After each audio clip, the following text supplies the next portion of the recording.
आयुष्याचे खूप महत्त्वाचे धडे.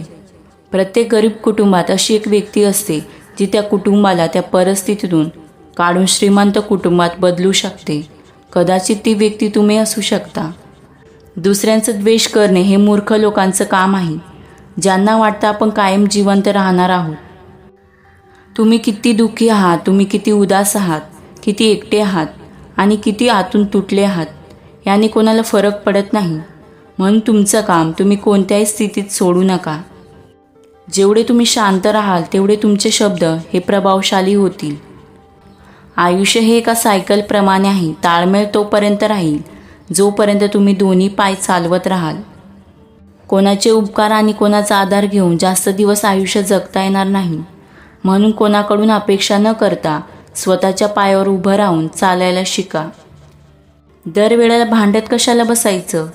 तुम्ही सरळ म्हणून टाका की मी या तुझ्या मताला सहमत नाही. अपेक्षा आणि विश्वास यांच्यात फरक एवढाच आहे की अपेक्षा भंग झाल्या तर तुम्ही पुन्हा उभे राहू शकता, पण विश्वास तुटला तर तुम्ही उभे राहू नाही शकत.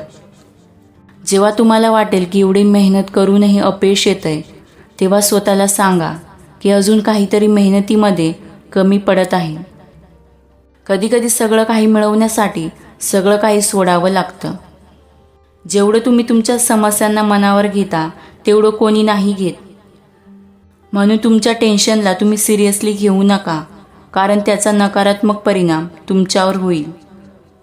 तुम्ही अनेक प्रयत्नानंतर यशस्वी होत नसाल तर तुमच्यात आणि महान व्यक्तींमध्ये एक गोष्ट सारखीच आहे, कारण महान व्यक्तीसुद्धा एका प्रयत्नात यशस्वी नव्हते झाले. आता तुम्ही कितीही पैसे कमवत असाल, पण तुमच्या वृद्धपणासाठी पैसे ठेवावे लागतील. लोक तुमच्याबद्दल काय बोलतात याचा विचार करणं आपलं काम नाही. हे काम जर तुम्ही कराल तर मग तुमचं काम कोण करणार? तुमच्या आनंदाचे मालक तुम्ही स्वतः आहात, दुसरे नाहीत.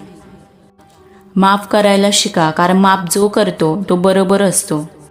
म्हणून माफ न करता तुम्ही बरोबर असण्याला चुकीचं ठरवू नका. माणूस स्वतःच्या चुकीचा वकील बनतो आणि दुसऱ्यांच्या चुकीवर जज होतो. कधीही मूर्ख माणसाची चूक काढू नका, कारण तो तुमचा द्वेष करेल, आणि समजदार व्यक्तीची चूक दाखवली तर तो तुमचा आभार मानेल. खूप वेळा आपल्याला वाटतं आता आपण हरत आहोत, पण वास्तविक आपल्याला माहीत नसतं की आपण यशाच्या किती जवळ आहोत. लोकांचं खरं रूप पाहायचं असेल तर एवढंच बोला की मी आता प्रसंगात आहे.